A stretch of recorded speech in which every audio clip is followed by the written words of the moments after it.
Lecture du livre d'Esdras. Moi, Esdras, à l'heure de l'offrande du soir, je me relevais de ma prostration. Le vêtement et le manteau déchirés, je tombais à genoux. Les mains tendues vers le Seigneur mon Dieu, je dis : Mon Dieu, j'ai trop de honte et de confusion pour lever mon visage vers toi, mon Dieu. Nos fautes sans nombre nous submergent. Nos offenses se sont amoncelées jusqu'au ciel. Depuis les jours de nos pères et aujourd'hui encore, grande est notre offense.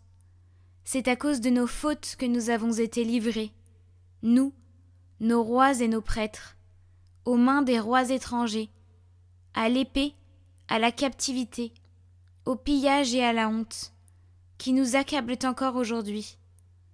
Or, voici que depuis peu de temps, la pitié du Seigneur notre Dieu a laissé subsister pour nous des rescapés, et nous a permis de nous fixer en son lieu saint. Ainsi, notre Dieu a fait briller nos yeux. Il nous a rendu un peu de vie dans notre servitude, car nous sommes asservis. Mais dans cette servitude, notre Dieu ne nous a pas abandonnés. Il nous a concilié la faveur des rois de Perse. Il nous a rendu la vie, pour que nous puissions restaurer la maison de notre Dieu et relever ses ruines, afin d'avoir un abri solide en Juda et à Jérusalem.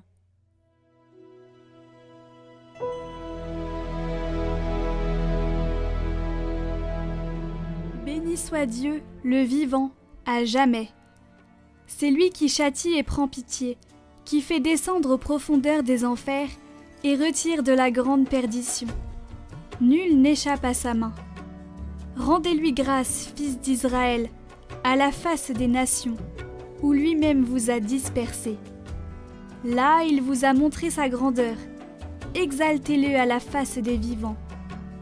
Car il est notre Seigneur, lui, notre Dieu, notre Père. Il est Dieu pour les siècles des siècles. Regardez ce qu'il a fait pour vous. Rendez-lui grâce à pleine voix.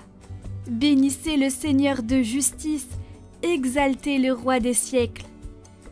Et moi, en terre d'exil, je lui rends grâce. Je montre sa grandeur et sa force au peuple des pécheurs. Revenez, pécheurs, et vivez devant lui dans la justice. Qui sait s'il ne vous rendra pas son amour et sa grâce ?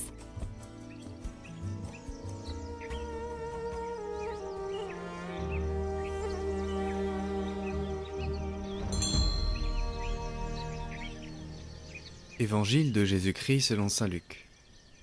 En ce temps-là, Jésus rassembla les 12. Il leur donna pouvoir et autorité sur tous les démons, et de même pour faire des guérisons.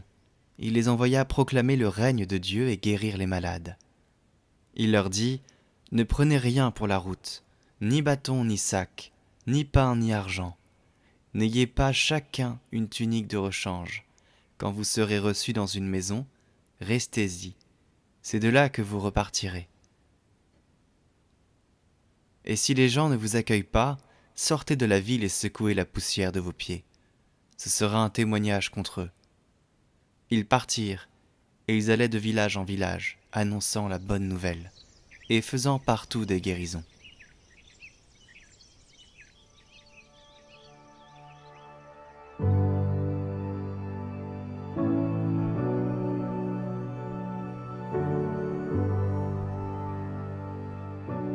Ta majesté suprême est proclamée par la bouche des enfants, des tout-petits. La folie de Dieu est plus sage que tous les hommes, et la faiblesse de Dieu est plus forte que tous les hommes. Oui, la croix est une folie, une faiblesse apparente seulement. La doctrine de la croix a gagné les esprits au moyen de prédicateurs ignorants, et cela dans le monde entier. Elle a ouvert une école où il ne s'agissait pas de questions banales, mais de Dieu et de la vraie foi, de la vie selon l'Évangile, de la résurrection et du jugement futur. La croix a donc transformé en philosophes des gens simples et illettrés. Voilà comment la folie de la croix est plus sage que la sagesse des hommes. Comment est-elle plus forte ? Parce qu'elle s'est répandue dans le monde entier, qu'elle a soumis tous les hommes à son pouvoir et qu'elle a résisté aux innombrables adversaires qui voulaient faire disparaître le nom du crucifié. Au contraire, ce nom s'est répandu avec plus d'éclat. Ses ennemis ont péri, ont disparu. Les vivants qui combattaient un mort ont été réduits à l'impuissance. En effet, ce que des publicains et des pécheurs ont pu réussir par la grâce de Dieu, les philosophes, les orateurs, les rois, bref, la terre entière dans toute son étendue n'a même pas été capable de l'imaginer. C'est en pensant à cela que l'apôtre Paul disait « La faiblesse de Dieu est plus forte que toute la sagesse des hommes ». Autrement, comment ces 12 pécheurs pauvres et ignorants auraient-ils pu imaginer une telle entreprise ?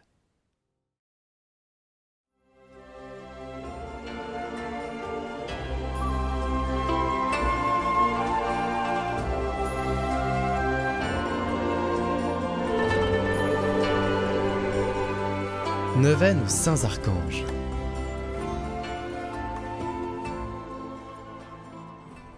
Au nom du Père, du Fils et du Saint-Esprit. Amen.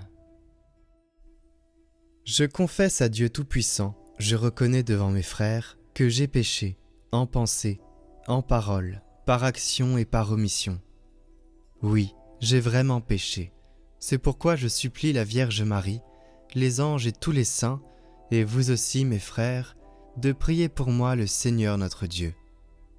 Que Dieu Tout-Puissant nous fasse miséricorde, qu'il nous pardonne nos péchés et nous conduise à la vie éternelle. Amen.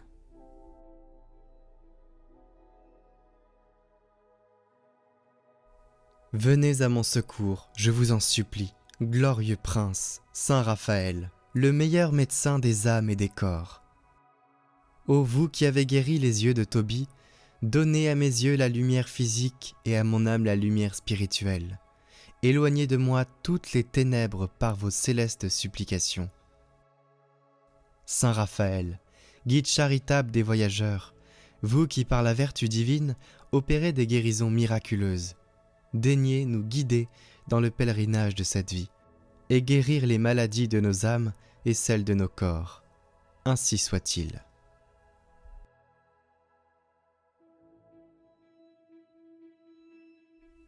Jour 7. Saint Raphaël, vous êtes un ardent défenseur de ceux qui vous implorent, comme vous avez délivré le jeune Tobie du poisson qui menaçait de le dévorer. Saint Raphaël, vous êtes toujours en présence de Dieu.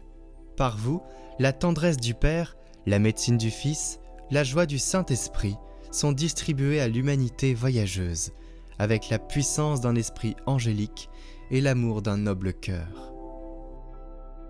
Saint Raphaël, délivrez-moi aussi du mal que voudraient me faire mes ennemis. Obtenez-leur à eux-mêmes la grâce de se repentir et de rentrer dans le droit sentier du salut. Soyez dans ma vie l'image de la divine providence, mon médecin, mon guide. Procurez la joie à mon âme, en escortant mon pèlerinage terrestre. Amen.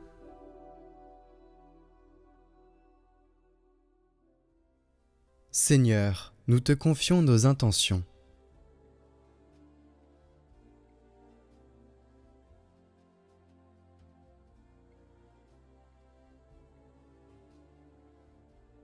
Tu as dit, si vous êtes 2 ou 3 réunis en mon nom, demandez et vous serez exaucés.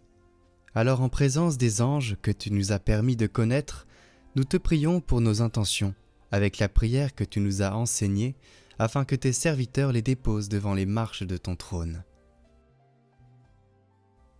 Notre Père, qui es aux cieux, que ton nom soit sanctifié, que ton règne vienne, que ta volonté soit faite sur la terre comme au ciel. Donne-nous aujourd'hui notre pain de ce jour. Pardonne-nous nos offenses, comme nous pardonnons aussi à ceux qui nous ont offensés.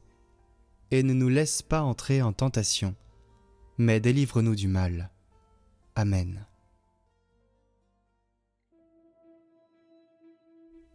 Glorieux Saint Michel, prince de la milice céleste, protecteur de l'Église universelle, défendez-nous contre tous nos ennemis visibles et invisibles, et ne permettez pas que nous tombions jamais sous leur cruelle tyrannie. Saint Raphaël, guide charitable des voyageurs, vous qui, par la vertu divine, opérez des guérisons miraculeuses, daignez nous guider dans le pèlerinage de cette vie et guérir les maladies de nos âmes et celles de nos corps. Saint Gabriel, vous qui êtes appelé à juste titre la force de Dieu, puisque vous avez été choisi pour annoncer à Marie le mystère où le Tout-Puissant a déployé la force de son bras, faites-nous connaître les trésors renfermés dans la personne du Fils de Dieu, et soyez notre protecteur auprès de son auguste mère. Saint Michel Archange, priez pour nous. Saint Raphaël Archange, priez pour nous. Saint Gabriel Archange, priez pour nous.